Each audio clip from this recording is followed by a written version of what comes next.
President Donald Trump holds a top-level Oval Office meeting with his national security team to discuss Venezuela. Specifics not revealed, but the meeting confirmed today by the White House press secretary comes as the U.S. increases pressure on Venezuela with deadly strikes on drug vessels.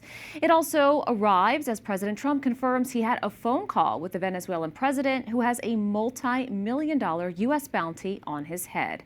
White House correspondent Owen Jensen reports. Owen. Veronica, good evening to you. President Donald Trump, speaking to reporters on Air Force One, would not go into detail about that conversation he had with Venezuelan President Nicolas Maduro. He did confirm that the conversation happened, saying yes, it did. At the same time, he addressed many other questions about the South American country.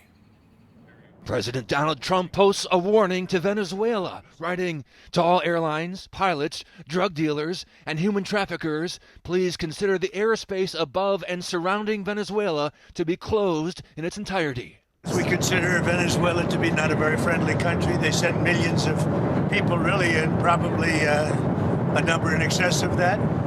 And a lot of those people shouldn't be in our country, from jails, from gangs, from drug dealers, from all of the people that came into our country shouldn't have been in our country.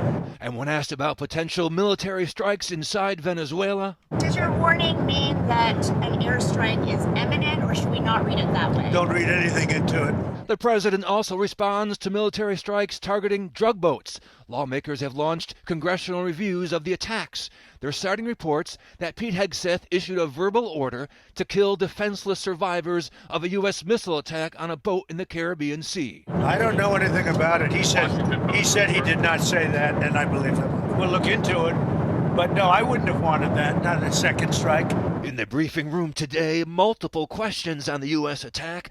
The press secretary defending the administration's actions. President Trump and Secretary Hegseth have made it clear that presidentially designated narco-terrorist groups are subject to lethal targeting in accordance with the laws of war. Democratic Senator Tim Kaine recently posting, Trump's illegal strikes in the Caribbean and Pacific now have a death toll of over 80. With looming threats of land strikes in Venezuela, Trump is trying to start a new, pointless, forever war. I'm doing all I can to stop him. The president was also asked why he would pardon former Honduras President Juan Orlando Hernandez, a convicted drug trafficker, sentenced last year to 45 years in U.S. prison. The people of Honduras really thought he was set up, and it was a terrible thing. He was the president of the country, and they basically said he was a drug dealer because he was the president of the country. And they said it was a Biden administration setup, and I looked at the facts and I agreed with them. Now, Secretary of War Pete Hegseth recently posted on social media, quote, "Every trafficker we kill is affiliated with a designated terrorist organization," end quote. And President Trump says he has very little concern about how the strikes on suspected drug boats are being carried out because he says you can see the drugs right on the boats. At the White House, Owen Jensen, EWTN News Nightly.